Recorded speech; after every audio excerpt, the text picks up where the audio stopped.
Film शुरू होती है और हम रोज नाम की एक लड़की को देखते हैं जिसके चेहरे पर कट्स के निशान थे और वो काफी जख्मी थी। देखने से लग रहा था जैसे वो किसी बड़ी मुश्किल से गुजर कर आई हो और उसके सामने कोई बैठकर पूछताछ कर रहा था। वो उससे जानने की कोशिश कर रहा होगा कि ये सब कैसे हो। अब ये सीन यहाँ से शिफ्ट होकर आ जाता है माजी में कुछ हफ्ते पहले, जब ये सब कुछ रोज के साथ नहीं हुआ था। मतलब यहाँ से ही उस सब की शुरुआत हुई होगी। रात का टाइम था जहाँ हम रोज के घर में उसकी मॉम को देखती हैं जो खाना बना रही। तभी रोज काम से लौट आई, वो अपनी मॉम से मिलती है और दोनों माँ बेटी बहुत खुश होती है। यानी उन दोनों में बहुत प्यार था क्योंकि उसकी मॉम ने रोज को अकेले ही पाल पोस कर बड़ा किया था। उसकी डैड की तो तभी मौत हो गई थी जब रोज छोटी सी थी और अभी तक वो अकेले ही रह रही थी। रोज की मॉम उसे बताती है कि इस हफ्ते के आखिर में हम लोग मेरे दोस्त के साथ घूमने जाएंगे जिसका नाम डेरिक है। अब हालांकि रोज जाना नहीं चाहती थी पर उसकी मॉम उसे मनाती है क्योंकि वो भी चाहती थी कि रोज उनके साथ इस ट्रिप पर जाए, इसलिए वो राजी हो गई। फिर जब वो दिन आया, रोज और उसकी मॉम तैयार होकर गाड़ी में बैठ जाती है निकलने के लिए। यहाँ रोज एक बार फिर अपनी मॉम को कहती है कि आपको उस आदमी से मिले ज्यादा दिन नहीं हुए हैं, क्या हमें उस पर भरोसा करना चाहिए? क्या पता वो कोई गलत इंसान हो। इस पर उसकी मॉम समझाती है कि बेटा वो बहुत अच्छा इंसान है और जब तुम भी उसे मिलोगी ना तो तुम्हें भी उसकी आदत अच्छी लगेगी और तुम्हारी ये गलत फहमी दूर हो जाएगी। और अब जैसे रोज की मॉम गाड़ी स्टार्ट करने के लिए चाबी घुमाती है तो गाड़ी स्टार्ट ही नहीं होती। अब रोज कहती है देखे मॉम, ये हमारे लिए एक मैसेज है कि हमें इस ट्रिप पर जाना नहीं चाहिए। और उसकी मॉम इस बात को मजाक में टालकर गाड़ी को ठीक करती है और ये लोग यहाँ से निकलकर बंदरगाह पर आ जाते हैं। तभी रोज कुछ देर गाड़ी में ही रुकती है और उसकी मॉम जाकर डेरिक से मिलती है जो इस टाइम कश्ती में सामान भर रहा था। कुछ देर बाद रोज की मॉम गाड़ी से सामान निकाल रही थी तो रोज वहाँ दो आदमियों को देख लेती है। एक आदमी उसकी मॉम की मदद करना चाहता है सामान उठाने के लिए, लेकिन वो मना कर देती है कि शुक्रिया, मैं ये काम खुद कर सकती हूँ। फिर दोनों माँ बेटी के बीच थोड़ी बातचीत होती है और वो डेरिक की कश्ती पर आ जाती है। इस कश्ती का नाम एनालिजिया था। डेरिक एक काफी अमीर आदमी था, लेकिन वो कहते हैं ये कश्ती मैंने किसी और से ली है और इसका नाम नहीं बदला क्योंकि ये चीज अच्छी नहीं होती जब कोई सफर पर जा रहा होता है। अब रोज को अभी तक डेरिक पर भरोसा नहीं होता, लेकिन बातों से तो वो अच्छा इंसान ही लग रहा था। और अब सारी तैयारियां करने के बाद ये अपने सफर पर निकल जाते हैं। हम नोटिस करते हैं कि रोज की मॉम और डेरिक के बीच काफी प्यार वाला रिश्ता था। रोज जब अपने कमरे में जाती है तो फोन चेक करती है जहाँ जरा सा भी नेटवर्क नहीं आ रहा था। वो काफी परेशान हो गई क्योंकि वो सोचती है कि मैं अपनी मॉम की तरह ऐसे प्यार में पागल नहीं हूँ कि किसी पर भी भरोसा कर लूँ। वो जब अपनी मॉम को बताती है तो मॉम उसे तसल्ली देती है। अब रोज का थोड़ा दिल बहल जाए इसलिए डेरिक उसे थोड़ी बहुत कश्ती चलाना सिखाता है। आज रोज की मॉम का बर्थडे था और रोज पहले ही केक साथ ले आई थी, इसलिए वो उन्हें विश करती है। डेरिक दोनों को अपनी तरफ से गिफ्ट देता है। उसकी मॉम को देता है शर्ट और रोज को एक छोटा सा चाकू देता है जो मुश्किल टाइम में उसके काम आ सकता था। अब इस तोहफे से रोज को अच्छा तो लगा पर चाकू ये सोचकर थोड़ा अजीब भी महसूस करती है। पर धीरे धीरे डेरिक को लेकर जो उसकी नफरत थी वो भी कम होती जाती है। अगले दिन जब रोज की मॉम अपनी तस्वीरें बना रही थी तो अचानक तेज हवा की वजह से वो पानी में गिर जाती है। ये देख डेरिक कश्ती रोक लेता है और रोज को कहता है कि जल्दी से नीचे जाओ और कंबल लेकर आओ। रोज जल्दी से नीचे गई और जब वो कंबल ढूंढ रही थी तो वहाँ कुछ हथियार देख लेती है जिससे वो थोड़ा घबरा जाती है। पर कंबल मिलने के बाद वो जल्दी से अपनी माँ की तरफ भागी जो खुशकिस्मती से बाहर आ चुकी थी और रोज उन्हें कंबल उड़ाती है। वो कहती है बेटा आई एम सॉरी, पर गिरते हुए तुम्हारा फोन भी मेरे साथ गिर गया। रोज कहती है मॉम कोई बात नहीं, शुक्र है आप बच गई हैं, मुझे आपकी फिक्र है न कि मोबाइल की। तभी एक तूफान इनकी तरफ बढ़ने लगा जो देखकर दोनों माँ बेटी परेशान हो गई। डेरिक उन्हें तसल्ली देते हैं कि ये मामूली बात है, तूफान से कुछ नहीं होगा। जब होता भी बिल्कुल ऐसा ही है, ये सही सलामत तूफान से निकल जाते हैं। अगले दिन दोनों माँ बेटी बात कर रही थी। रोज की मॉम कहती है आई एम सॉरी बेटा, मैं तुम्हें अच्छी जिंदगी नहीं दे पाई। रोज बोलती है नहीं मॉम, मैं आपके साथ बहुत खुश हूँ, मुझे कोई गिला नहीं है आपसे। तभी डेरिक भी आ गया। रोज उससे उन हथियारों के बारे में पूछती है। जवाब में वो कहता है कि हथियार मेरे काम का हिस्सा है क्योंकि पहले मैं एक पुलिस ऑफिसर रह चुका हूँ, फिर मैंने नौकरी छोड़ दी और अब मैं एक सिक्योरिटी गार्ड का काम करता हूँ। इस वजह से भी इन दोनों को उस पर ज्यादा शक नहीं होता।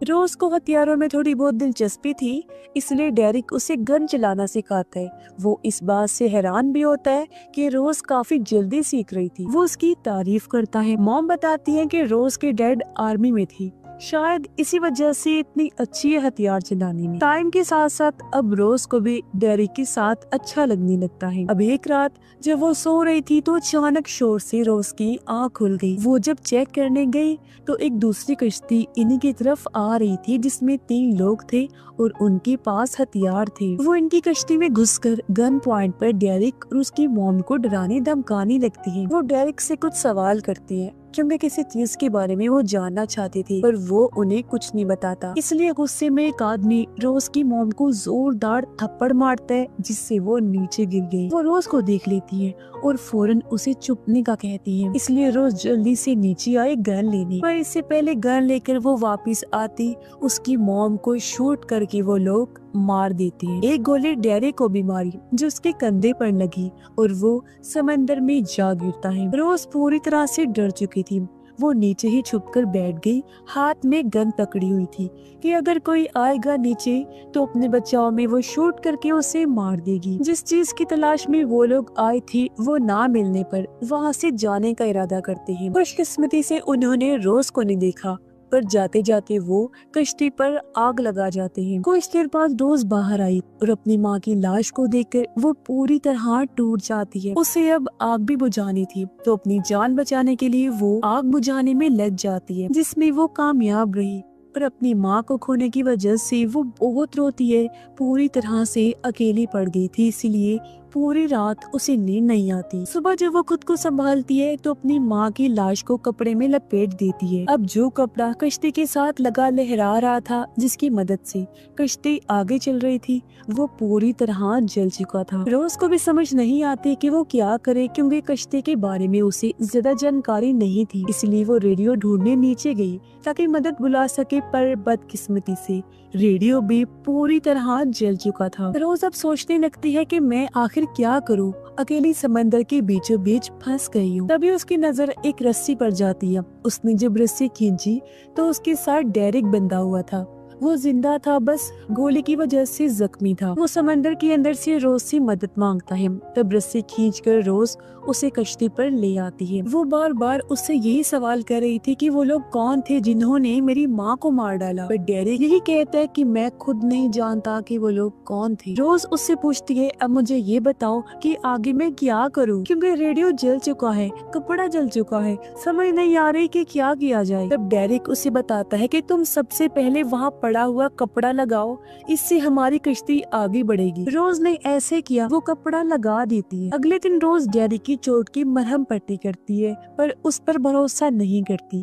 कहीं ना कहीं उसे डेरिक पर शक था, और उसका शक तब बढ़ जाता है जब वो डेरिक की पुरानी तस्वीरें देखती है, जिसमें वो अपनी वाइफ के साथ था और उसकी वाइफ का नाम एनालिजिया था। यानी कि इस कश्ती के बारे में डेरिक ने झूठ बोला था, ये उसकी अपनी ही कश्ती थी। डेरिक की उन लोगों के साथ भी तस्वीरें थी जिन्होंने रोज की माँ को मारा था, यानी कि डेरिक उन्हें जानता था, बस वो शुरू से ही झूठ बोलता आया है। ये सब जानने के बाद रोज उसे बांधने का सोचती है। अभी डेरिक को होश नहीं थी, तो ये उसके पास अच्छा मौका था और वो रस्सी से डेरिक के हाथ बांध देती है। पर कुछ देर बाद जब वो चेक करने आई तो डेरिक गायब था।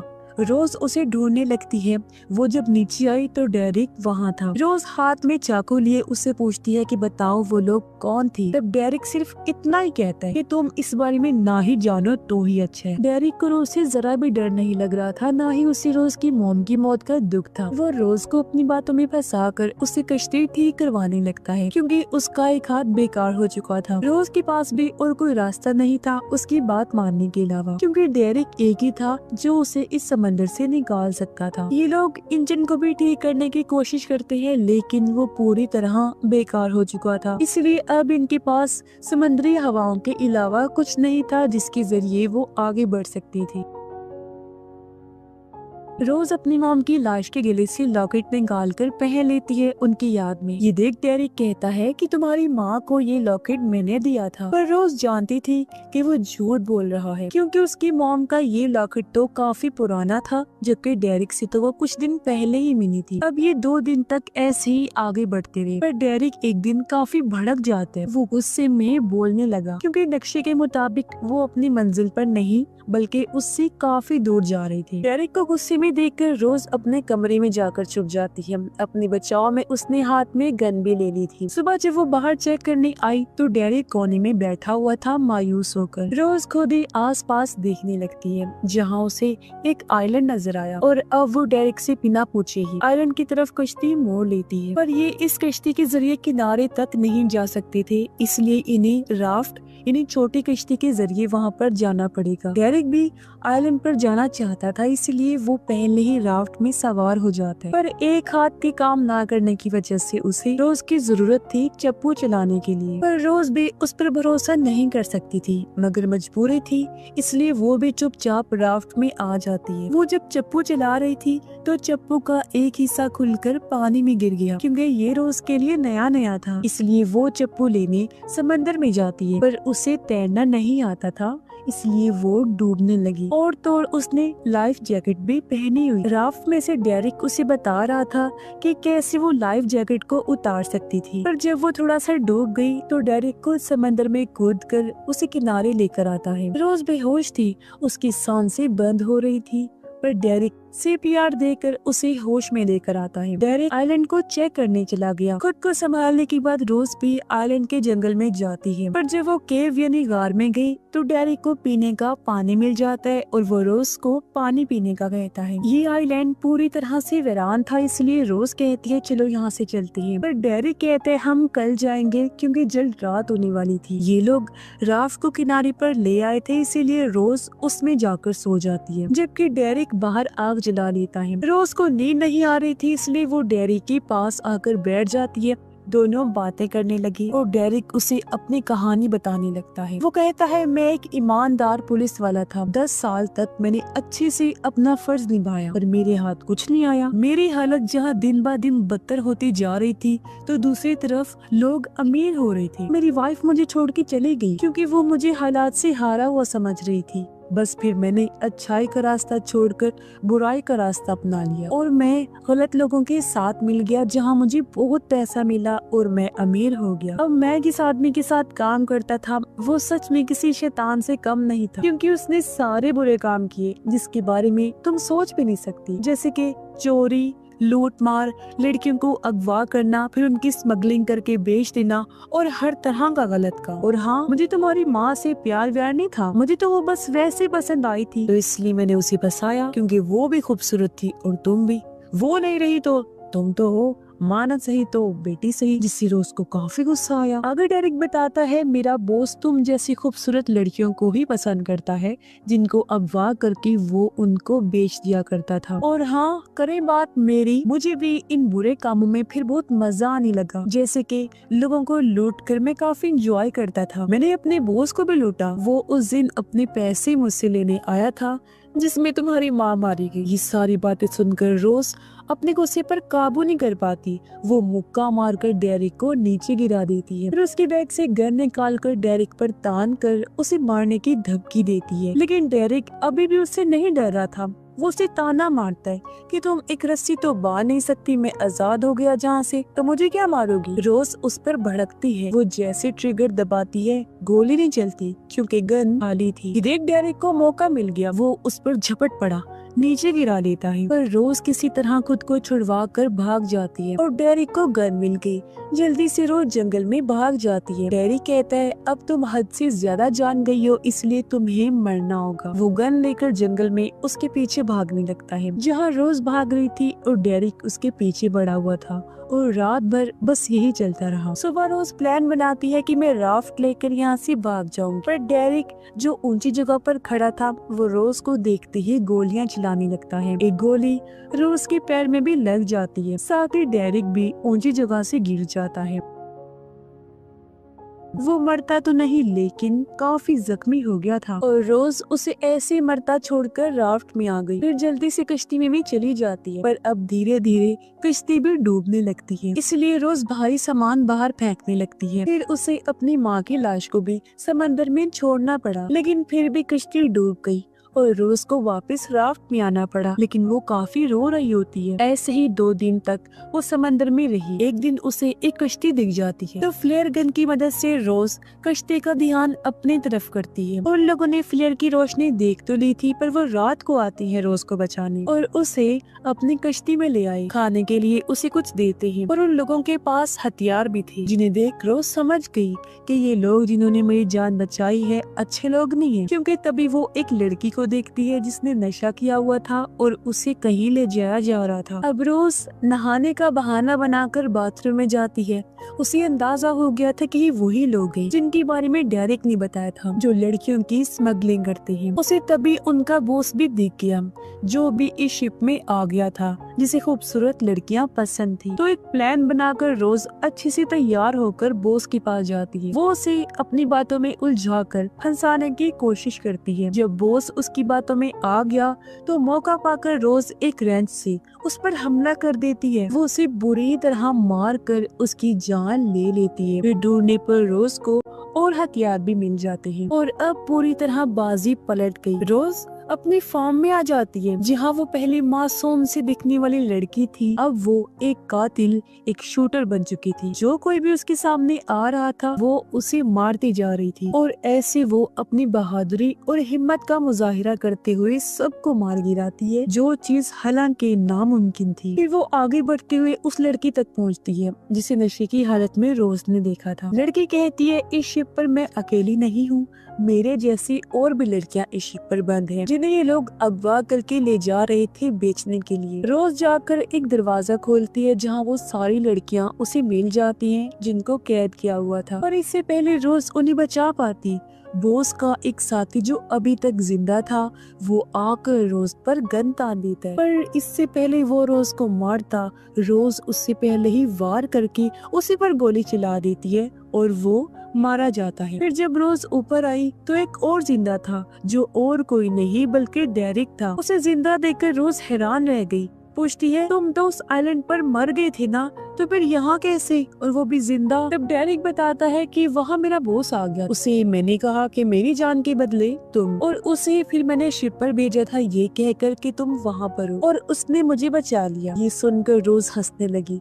कहती है, पर तुम्हारे बॉस को तो मैंने मार दिया, वो अब नहीं रहा। ये सुनकर डेरिक उसे धक्का देकर सीढ़ियों से नीचे गिरा देता है। फिर गन उठाकर वो उसे मारने आता है, पर वहाँ आकर उसने देखा कि रोज तो गायब है। वो जब उसे चेक करने आया तो रोज एक केमिकल छोड़ देती है। जैसे ही उसका ध्यान भटका, रोज को मौका मिल गया और वो चाकू लेकर डेरिक को मार देती है। ये वही चाकू था जो डेरिक ने उसे तोहफे में दिया था। अब शिप पर सारे बुरे लोगों का खात्मा हो गया था, सिर्फ रोज और वो बंदी बनाई गई लड़कियां ही जिंदा बचती हैं, जिन सबको रोज आजाद करवा देती है। ये लोग देखते हैं कि शिप बंदरगाह की तरफ बढ़ रही है। रोज समेत सभी काफी खुश होती हैं क्योंकि उनकी जान बच गई। बंदरगाह पर पहुंचते ही सारा मामला पुलिस संभाल लेती है और यहाँ से सीन वापस वहीं आ जाता है जहाँ से मूवी शुरू हुई थी। जब रोज जख्मी बैठी थी और कोई उससे पूछताछ कर रहा था, तब रोज एक पुलिस वाले को ये सारी कहानी बता रही। इस पर पुलिस ऑफिसर रोज को उसकी हिम्मत की दाद देते हुए कहता है कि बहुत खूब, तुमने बहुत अच्छा काम किया और जल्द ही सारी लड़कियों को